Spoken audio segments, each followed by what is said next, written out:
Tu suis une formation en Allemagne et tu te rends compte en fait que tes revenus mensuels, je veux dire ton salaire pendant la formation, n'était pas suffisant pour pouvoir régler toutes tes factures ou même n'était pas suffisant pour pouvoir mettre un peu d'argent de côté ou alors n'était pas suffisant pour pouvoir chaque fois aider ta famille à rester au pays. Donc, je t'invite à regarder cette vidéo parce que je partage avec toi ce que tu pourrais faire pour, comme on dit, arrondir tes fins du mois.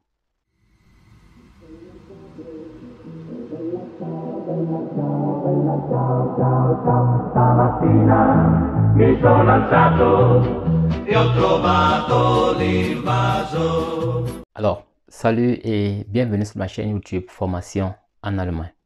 Comme vous le savez tous, ici, nous parlons de tout ce qui peut aider les uns et les autres désirant faire une formation en Allemagne, bien sûr, à trouver une place de formation en Allemagne. Ceux faisant déjà une formation en Allemagne à savoir comment se tenir et quoi faire afin de terminer à temps et avec succès leur formation en Allemagne. Donc, si toi également tu aimerais faire une formation en Allemagne, si même tu fais déjà une formation en Allemagne et que tu aimerais être informé sur 2-3 astuces qui pourront t'aider à mieux t'en sortir, je t'invite simplement à t'abonner à la chaîne et bien sûr d'activer la cloche de notification afin d'être informé de nos prochaines vidéos.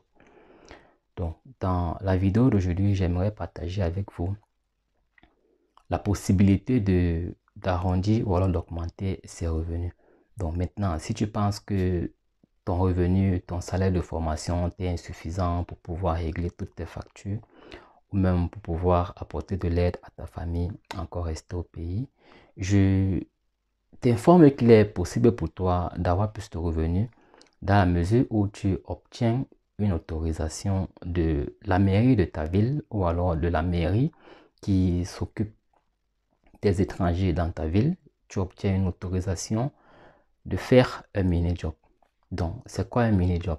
Un mini-job, c'est une occupation que l'on peut faire à côté de son occupation principale. Que tu sois étudiant, que tu sois travailleur, que tu sois en formation, tu as l'autorisation de faire un mini-job. Mais seulement pour faire ce mini-job, deux principales raisons doivent être respectées. Principalement, ton employeur principal, ici nous parlons de ceux qui font la formation, ton employeur chez qui tu fais ta formation doit être informé, au moins verbalement, du fait que tu aimerais faire un mini-job. Maintenant, une fois que celui-ci est informé, tu dois te rassurer toi personnellement que tes capacités et ton temps pendant la formation ne va pas être endommagé par cette autre occupation. Parce que ce sont ces éléments qui pourront pousser ton employeur principal à t'interdire de continuer à faire ce mini-job.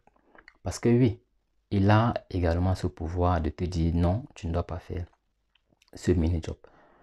Donc, à côté du fait que ta capacité peut être endommagée, il y a également un aspect auquel il faut prêter attention. Ne partez pas dire à votre employeur ou alors demander l'autorisation à votre employeur d'aller faire un mini-job à l'entreprise concurrente parce que c'est clair qu'il va refuser. Vous ne pouvez pas travailler chez lui et apporter de l'aide à l'entreprise concurrente. Donc, également, il faudrait aussi savoir que pendant vos périodes de congé, vous n'avez pas le droit. Alors là, vous n'avez absolument pas le droit. Il n'y a pas d'autorisation pour cela. Pendant vos périodes de congé, vous n'avez pas le droit de faire un job. Le temps de congé est fait pour pouvoir se reposer. Donc, vous devrez être chez vous à vous reposer.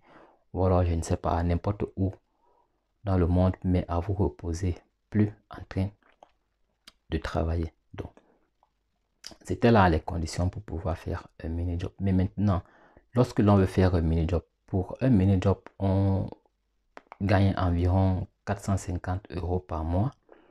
Mais aussi, en fonction de la formation que vous faites, vous avez un nombre d'heures par semaine durant lesquelles vous pouvez travailler de manière supplémentaire. Donc, pour quelqu'un, par exemple, qui travaille 40 heures par semaine, la mairie peut l'autoriser à travailler entre 10 et 15 heures supplémentaires par semaine. Pour quelqu'un, par exemple, qui a une occupation de 20 heures, 30 heures par semaine, il est possible que l'entreprise ou alors la mairie l'autorise à travailler plus d'heures par semaine. Mais seulement pour avoir les 450 € par semaine, vous devez par mois, autant pour moi, vous devez vous rassurer que le nombre d'heures que vous travaillerez pour obtenir les 450 € ne sera pas supérieur au nombre d'heures qui vous est autorisé par la mairie. Sinon, vous vous attirez encore ici des problèmes. Donc, faites attention. Trouvez un emploi qui n'est pas chez l'entreprise concurrente et rassurez-vous que vous allez travailler exactement ou alors moins d'heures que ce que la mairie vous a autorisé de faire. Donc, voilà. Si toi également tu aimerais savoir où est-ce que tu peux te dénicher un mini-job, je t'invite à dérouler la barre de description de la vidéo. Je vais mettre là 2 ou 3 liens par lesquels vous pouvez obtenir des mini-jobs. Donc, c'était là l'information que je souhaitais partager avec vous. Donc, merci encore d'avoir regardé